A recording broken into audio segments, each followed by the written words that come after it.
Koppel, host of the Time for Coffee podcast, where you get firsthand career advice into the jobs and industries that interest you the most.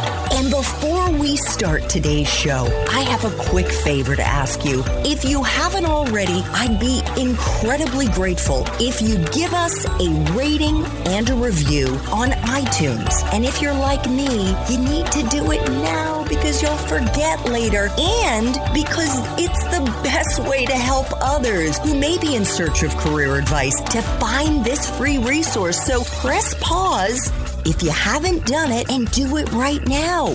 I'll wait. Thanks so much and enjoy today's show. Hey there, Java Junkies. Welcome to another K-Cup mini episode of Time for Coffee. By the way, K-Cups come in 3 sizes, single, double, and triple shots, or roughly 1 minute, 5 minutes, or 10 minutes in length. So if you don't have time to throw back an entire caffeinated career conversation, these K-Cup mini episodes of T4C can give you a quick caffeinated fix, whether you're on the go or you only have a few minutes to binge. So grab your mug and take a chug, because it's time for a caffeinated career triple shot K-Cup with my guest, Hana bin Shabat.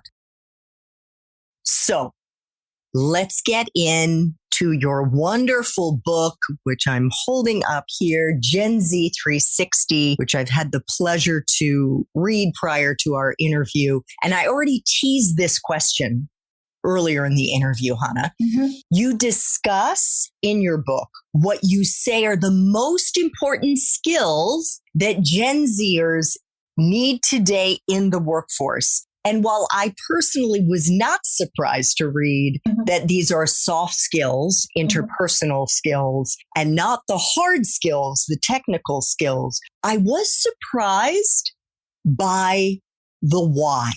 Could you elaborate on what these skills include and also explain why soft skills will be especially important to Gen Zers as they enter the workforce in the midst of a digital revolution? So I think the digital revolution is probably the answer. It's the why.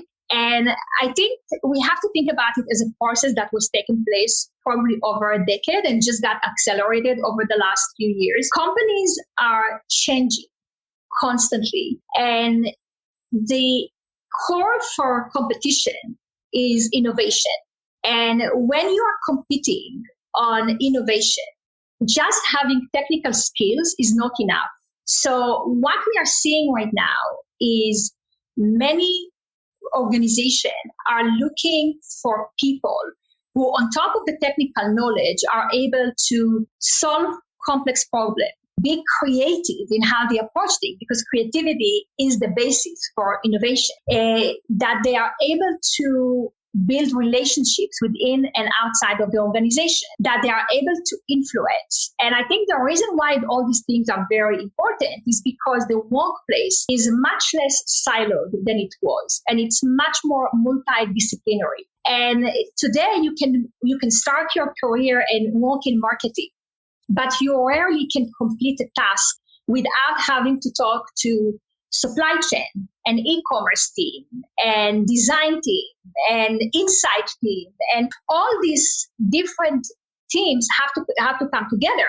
And you not necessarily have decision authorities to tell people what to do. So the only way you get what you need is by navigating those relationships within the organization and get people to help you to execute what you need to execute. And those skills cannot be taught in a classroom.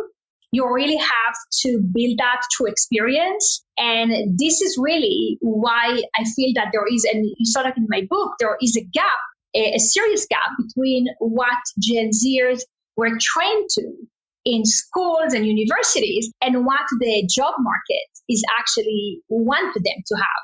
And one of the things that I found super interesting is that when I actually did the survey, 36% of Gen Z told me that they don't feel that that their education has prepared them well enough to the real world. And these were undergrads. Yes, these were undergrads. And yes. less, in my memory of what you wrote, it's less to do with like, can you code? Can you write? Can you communicate? And more to do with life stuff. Like, can you take care of your finances? Do you know how to budget? Do you know how, is that correct? I think that's some of it, and that's really important. But I think in the workplace context, it's really about people and working in a team and collaborating and being able to listen and being able to innovate and identify opportunities for your company. And I think that's the kind of things that Gen Zers do feel they like. And I think it is true. Their feeling is not grounded in reality, because, if you look at many studies that are done interviewing business leaders said the same thing. They don't feel that they get the talent that comes from university today is not really well equipped to deal with the 21st century workplace. Everyone is raving about their technical abilities.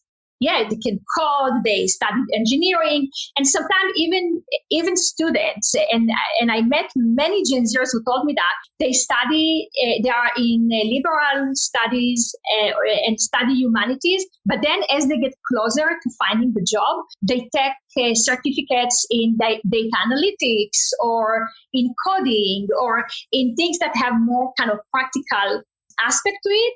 But nobody is actually teaching the soft stuff. Actually, in my experience, I've met so many Gen Zers as well because of the work that I do. I met two young women who had majored in English literature, both of whom taught themselves to code by watching YouTube videos. Absolutely. That blew my mind.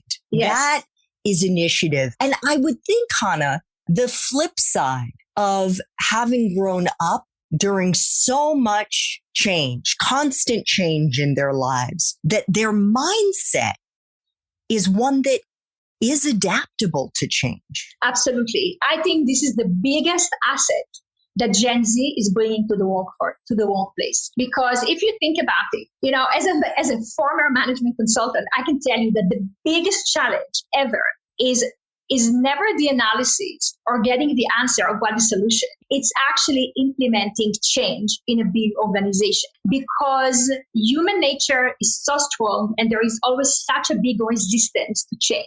And here we go, we have this new generation and they were like, whatever. They kind of got used to change. They know that that's what life is about. It's change. And I think they're much more adaptable. And I think it's a very, very big asset for companies to build on.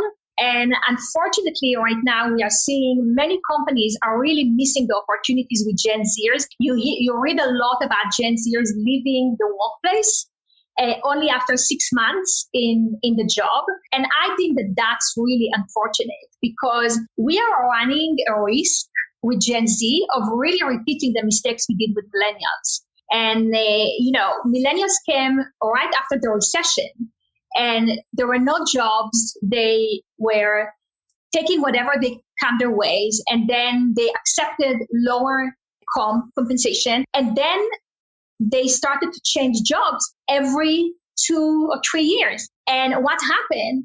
We labeled the millennials as being disloyal. But actually, it's totally wrong. Millennials are not disloyal. Millennials just behave in the most rational way to maximize the opportunities that are available to them. And the way to do that was to change jobs every 2 years. And I think it really should act as a warning to organizations today that hire Gen Z. One is, how do you onboard this new generation and make them comfortable in the workplace? And please don't compromise entry-level compensation, because this is a generation that is willing to stick around, is willing to be loyal. And if we don't give it to them, we will just end up with the same behaviors that we've seen before. And that really would be bad. Thanks for tuning in to this K-Cup mini episode of Time for Coffee. If you want to listen to our entire caffeinated career conversation, please check out the show notes for this episode.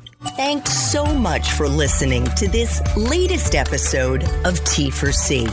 And if you're interested in learning more about my coaching services for confused college students and recent grads, feel free to check out the Time for Coffee website under the coaching tab at time4coffee.org or text me at 202-236-5712. That's 202-236-5712.